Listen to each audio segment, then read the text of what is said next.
તમારું ઇન્ટરવ્યુ તમે જે દિશામાં લઈ જવા માંગો છો એ પ્રમાણેનો તમારો પરિચય આપો. સર મારો કોડ 003 છે.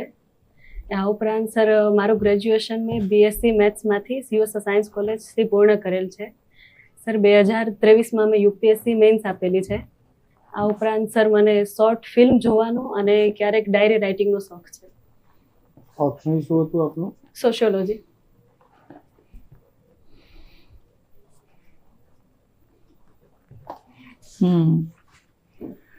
સોશિયોલોજી ને ફિલ્મો એકબીજા સાથે કેવી રીતે કનેક્ટેડ છે? સર જેમ કે મારો શોર્ટ ફિલ્મ જોવાનો શોખ છે તો મોસ્ટલી જે ફિલ્મ્સ હોય છે એ સોશિયલ ઇસ્યુ બેઝ હોય છે. જેમ કે સર હું કહી શકું કે જેન્ડર ઇક્વાલિટી કે પછી LGBTQ છે, તો જે વસ્તુ હું શોર્ટ ફિલ્મમાં જોઉં છું કે કઈ રીતે આપણી સોસાયટી આગળ વધી રહી છે અને ઇવોલ્યુશન થઈ રહ્યું છે, તો સોશિયોલોજી જોડે એ રીતે લિંક થાય છે.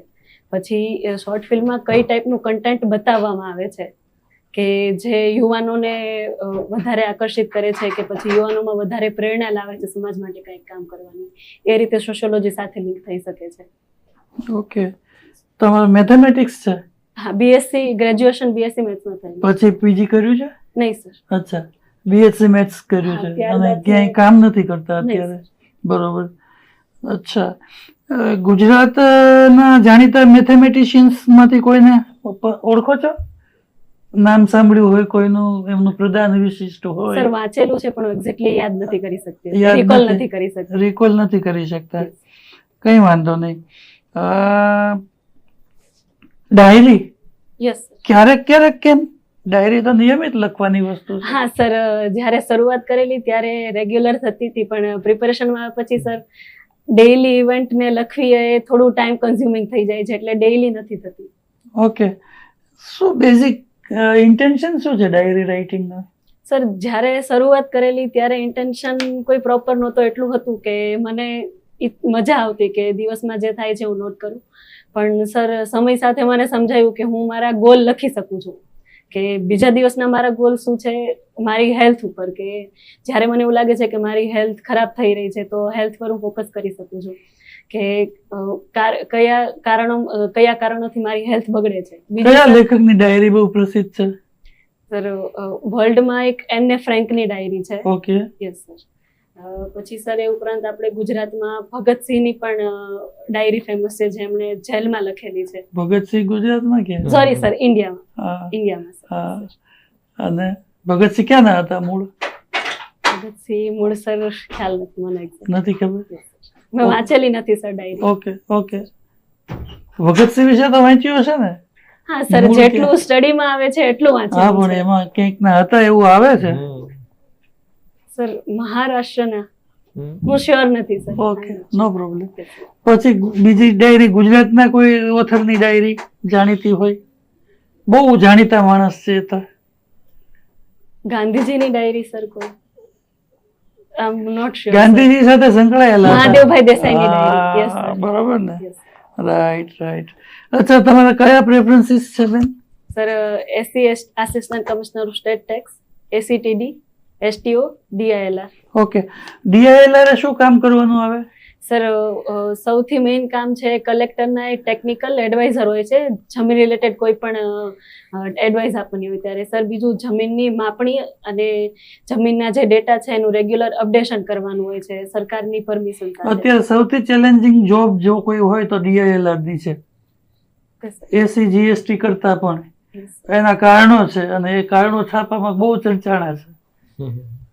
કેશો શું છે હકીકત, બીના ઘટના? સર હું ગેસ કરી શકું, મને એક્ઝેક્ટ ખ્યાલ નથી. કરો કરો.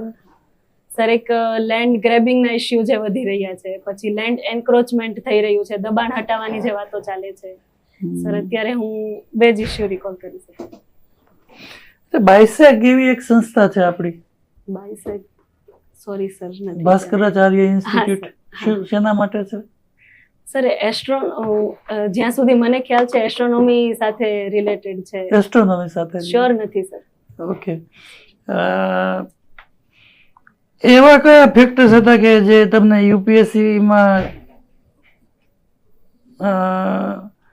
છેક સુધી ન લઈ ગયા? ઓકે સર, સૌથી પહેલું ફેક્ટર સર મેઇન્સમાં એ હતું કે મારી ફર્સ્ટ અટેમ્પમાં પ્રિલિમ્સ નહીં થયેલી, સેકન્ડ અટેમ્પમાં થયેલી. તો ફર્સ્ટ અટેમ્પમાં પ્રિલિમ્સ ના થયા પછી સર મેઇન્સ પર મેં એટલું ફોકસ નહીં કરેલું. મને ડર હતો કે આવતા વર્ષે પણ પ્રિલિમ્સ કદાચ નહીં થાય, તો મારું મેજોરિટી ફોકસ એના પર જતું હતું. અને સર મારો ઓપ્શનલ એટલો પ્રિપેર નહોતો, મારે ઓપ્શનલમાં 240 માર્ક્સ છે, તો ત્યાં હું વધારે ઇમ્પ્રૂવ કરી એટલે what should be the priority areas, કયા હોવા જોઈએ એક સજાગ વ્યક્તિ માટે? એટલે સર યુપીએસસી ની પ્રિપેરેશનમાં હા, તો સર સૌથી પહેલું છે ઓપ્શનલ ઉપર ફોકસ હોવું જોઈએ. સેકન્ડ આવે છે સર એથિક્સ અને એસે. એથિક્સમાં હું પ્રિપેર હતી, એસેમાં પણ સારો સ્કોર છે, પણ ઓપ્શનલ. પછી પ્રાયોરિટી છે સર GS2. થોડું ગુજરાતમાંથી કેમ ઓછા લોકો યુપીએસસી ક્રેક કરે છે પ્રમાણમાં બીજા રાજ્યોના કમ્પેરિઝનમાં? શું કારણો છે તમારી દૃષ્ટિએ? સર એક કારણ તો એ છે કે ગુજરાતનું જે પહેલેથી કલ્ચર છે એ બિઝનેસ માઇન્ડસેટ છે, તો લોકો જનરલી આ તરફ વળતા નહીં. બીજું કે સર રોલ મોડેલ અને ઇન્સ્પિરેશન ઓછી છે ગુજરાતમાં, કે જેને જોઈને લોકો પ્રેરિત થાય સિવિલ સર્વિસ જોઈન કરવા માટે. આ ઉપરાંત સર અત્યારે સ્કોપ વધ્યો છે, પણ જ્યારે શરૂઆત થયેલી ત્યારે ગાઈડન્સ અવેલેબલ નહોતું લોકો માટે, કે શા માટે જોઈન કરવી જોઈએ, કે કઈ રીતે તૈયારી કરવી જોઈએ. અચ્છા, તમે suppose assistant commissioner tribal development છો અને તમારું પહેલું પોસ્ટિંગ થાય છે ડાંગ જિલ્લામાં, બરાબર? અમે ત્રણેય તમારા TDO છીએ, ટ્રાઇબલ ડેવલપમેન્ટ ઓફિસર્સ, તમારા સબઓર્ડિનેટ ક્લાસ 2 ઓફિસર છીએ, બરાબર? હવે તમે હાજર થાવ છો એ પહેલા તમને ડાંગ જિલ્લામાં ચાલતા ભ્રષ્ટાચાર વિશે અને બધી જ ખબર છે, અને તમારા સિનિયર ઓફિસર તમે ચાર્જ લેવા આવો છો અને જે ચાર્જ તમને આપે છે એ તમને એમ કહે છે કે આ 3 જણા છે ને એ બહુ ભ્રષ્ટ અધિકારીઓ છે. હા, તમારે એનું ધ્યાન રાખવાનું. હા, અને તમે પહેલે જ દિવસે અમને બોલાવીને ભાષણ આપો છો. શું ભાષણ આપશો કહો? ઓકે સર, તમે ત્રણે લોકો ભ્રષ્ટાચાર કરો છો એવી મને જાણકારી હોય પછી મારે ભાષણ આપવાનું છે. Yes sir. તો સર સૌથી પહેલું એ હશે કે સર કહેવાનું જ નથી તમારે એડ્રેસ કરતા હોય TDO તરીકે. હા, તો આપ ત્રણે અહીંયા હાજર છો, તો સૌથી પહેલા વાત એ છે કે આપણું કામ લોકો માટે, લોકોની સેવા કરવાનું છે. અને જો આપણે જ ખોટા કામ કરીશું તો ટ્રાઇબલ લોકો આપણા પર ભરોસો નહીં મૂકી શકે.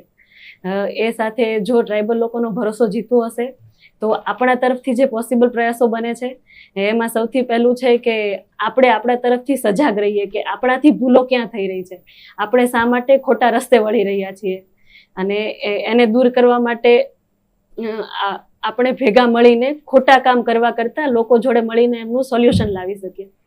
ઓકે, ડોક્ટર PC વૈદ્ય વિશે શું જાણો છો? PC વૈદ્ય સર મેં નામ નથી સાંભળ્યું. નથી ખબર? નહીં સર. અચ્છા, ઓકે. ઓકે. ગુજરાતની અંદર મુખ્ય સામાજિક સમસ્યાઓ કઈ છે?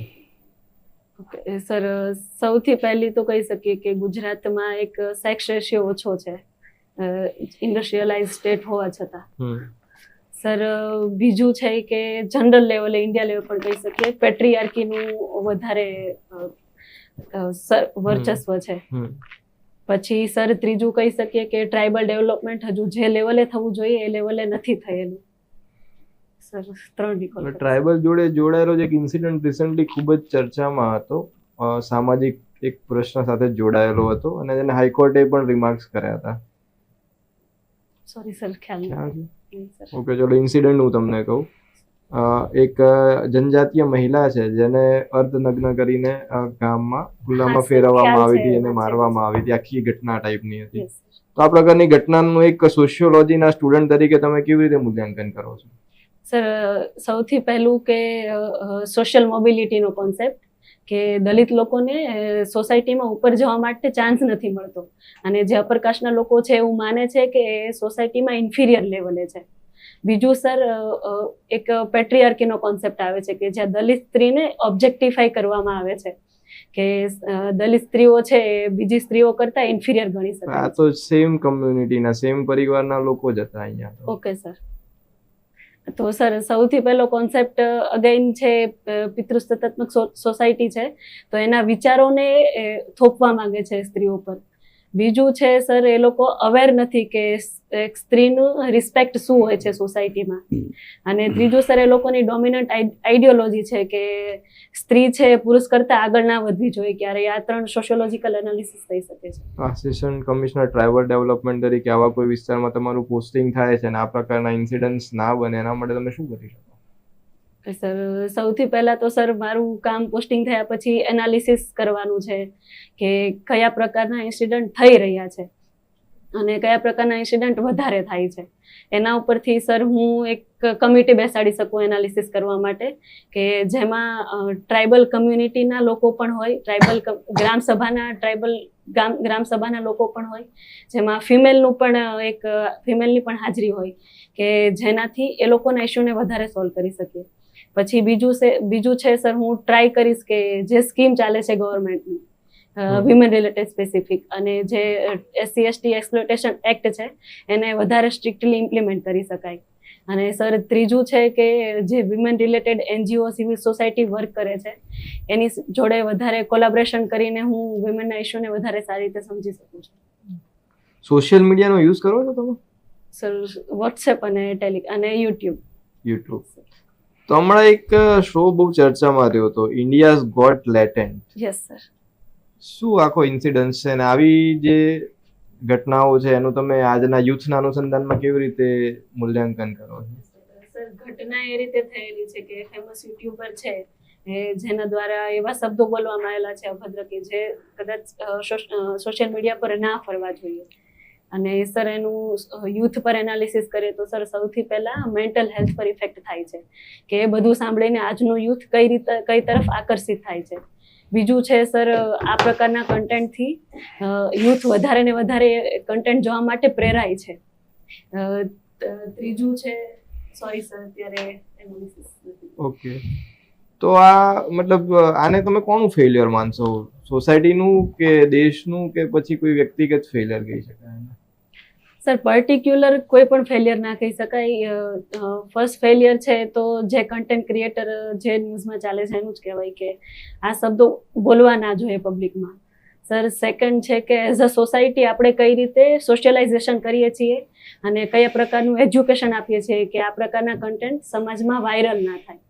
અને ત્રીજું છે સર, ગવર્મેન્ટનું ફેલિયર તો ના કહી શકાય પણ રેગ્યુલેશનમાં ક્યાંક મિસમેનેજમેન્ટ કહેવાય કે હજુ પણ સોશિયલ મીડિયામાં રેગ્યુલેશન જે લેવલે થવું જોઈએ એ લેવલે થયેલું નથી. તો વાણી સ્વાતંત્ર્ય મહત્વનું છે કે આ પ્રકારના કન્ટેન્ટને કંટ્રોલ કરવું અગત્યનું છે તમારા મત મુજબ? સર મારા મત મુજબ બંને જરૂરી છે, પણ એ જાણવું જરૂરી છે કે સોશિયલ મીડિયાને રેગ્યુલેટ કરતા સમયે freedom of speech and expression છે એનું વાયોલેશન ના થાય.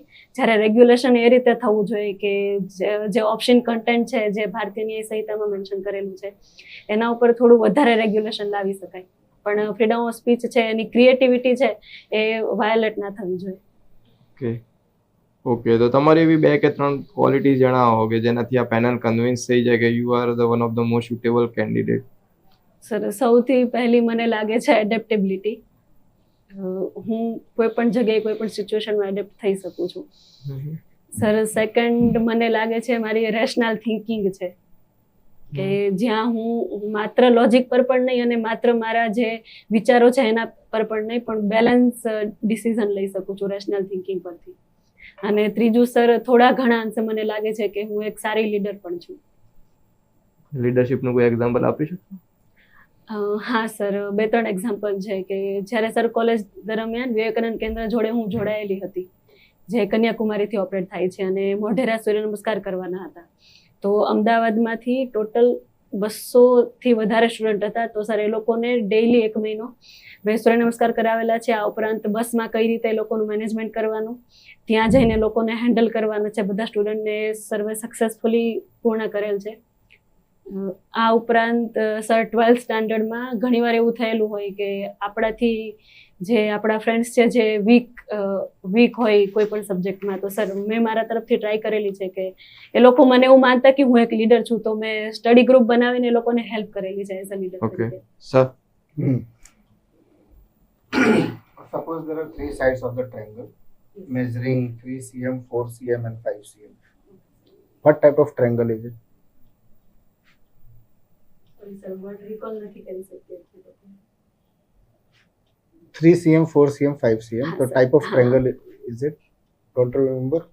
ટ્રાયેંગલ છે સર, પણ એને એક સમબાજુ ટ્રાયેંગલ આવે છે, એક વિષમબાજુ ટ્રાયેંગલ. English માં શું કહેવાય? ઇંગ્લિશ સર, ઇંગ્લિશ વર્ડ જ નથી રિકોલ કરી શકતી. પેન્ટાગોન મેથેમેટિક્સમાં આવે છે અને એક તો બીજું પેન્ટાગોન છે, એના વિશે પછી ચર્ચા કરીશું. તો પેન્ટાગોનના જે ઇન્ટરનલ એંગલ્સ હોય એનું સમ કેટલું હોય total? What are the sum of the internal angles of pentagon? Sir અત્યારે પ્રોસેસ નથી કરી શકતી અમે. અચ્છા, રિસેન્ટલી એક રાજ્યમાં પ્રેસિડેન્ટ્સ રૂલ નાખવામાં આવ્યું છે. કયું રાજ્ય છે એ? મણિપુર કેમ? સર, કારણ કે ત્યાંના સીએમ રિઝાઇન કરી દીધું છે અને અત્યારે પાર્લામેન્ટ એડજન્ટ થયેલી છે, તો સાથે સાથે અને કુકી કમ્યુનિટીના લોકો છે, લોકોએ હેપીલી પ્રેસિડેન્ટ રૂલને એક્સેપ્ટ કરેલું છે. તો આ રીઝન છે કે અને જે ઇમિડિયેટ એડમિનિસ્ટ્રેશન સંભાળવા માટે પ્રેસિડેન્ટ રૂલ ઇમ્પોઝ કરેલું છે. અચ્છા, આપ વારંવાર દલિત વુમેનની આપણે ચર્ચા કરી હતી. Yes sir. Are Dalit and tribals the same or they are different? નહીં સર, ટોટલ ડિફરન્સ પણ નથી અને ટોટલી સેમ પણ નથી, કારણ કે ઘણા ટ્રાઇબલ લોકો છે ને are you sure? I am not sure sir. So would you like to answer or would you like to back up? હું ગેસ કરી શકું સર, જો તમે પરમિશન આપો તો. હા, ગેસ કરો. સર, ઘણા ટ્રાઇબલ લોકો છે જેને દલિત કમ્યુનિટીમાં ગણવામાં આવે છે અને ઘણા ટ્રાઇબલ લોકોને દલિતમાં નથી ગણવામાં આવતા. સર, આટલો જ ડિફરન્સ હું કમ્પ્રિહેન્ડ કરી શકું છું. અચ્છા, ટ્રાઇબલ વુમેન ના 3 ઇશ્યુઝ અને એક positivity. Mainland women of Gujarat, yes sir. જણાવો. હા સર, એક પોઝિટિવિટી તો સર, જે વિમેન છે એ ટ્રાઇબલ વિમેન નેચર સાથે વધારે સંકળાયેલી છે, જે નેચરને વધારે સારી રીતે. એ તો આપણે ગામડામાં રહેતા મહિલાઓ નેચર જોડે સારી સંકળાયેલી છે, તો કઈ વાંધો નહીં. યસ સર, એક પોઝિટિવિટી એ છે કે પેટ્રિયાર્કી હોવા છતાં ટ્રાઇબલ એરિયામાં મેટ્રિયાર્કી જોવા મળે છે, જ્યાં ફિમેલનું શાસન તો ના કહી શકીએ પણ ઇક્વાલિટી વધારે જોવા મળે છે as compare to other area. Sir, 3 negative કહીએ તો સર, એક તો એ લોકો એનિમિક છે વધારે હેલ્થની બાબતમાં, હેલ્થ ન્યુટ્રિશન નથી એ લોકો પાસે. બીજું સર, એજ્યુકેશનનું લેવલ પણ કમ્પેર ટુ ઓછું છે. અને ત્રીજું સર, હેલ્થનો જ પાર્ટ ગણીએ કે અલગથી સર, એ લોકોમાં મેન્સ્ટ્રુઅલ અવેરનેસ બહુ ઓછી છે એઝ કમ્પેર ટુ મેનલેન્ડ સોસાયટી. ના, તો એ તો હેલ્થમાં આવે છે. હા, કશો વાંધો નહીં. ગુજરાતનું ટોટલ જીએસટી કલેક્શન કેટલું છે પર મંથ અથવા પર એનમ? નો આઈડિયા સર. ઓકે, છેલ્લી મીટિંગ જીએસટી કાઉન્સિલની ક્યાં થઈ હતી અને કયા નંબરની મીટિંગ? હા સર, જેસલમેરમાં થયેલી છે, 55મા નંબરની કાઉન્સિલ. એનું મેજર રેકોમેન્ડેશન જણાવી શકશો? સર, એક યાદ છે મને અત્યારે કે જે ફોર્ટિફાઈડ રાઈસ છે એના પર 5% જીએસટી ઓછું કરેલું છે. બીજો સર ખ્યાલ નથી.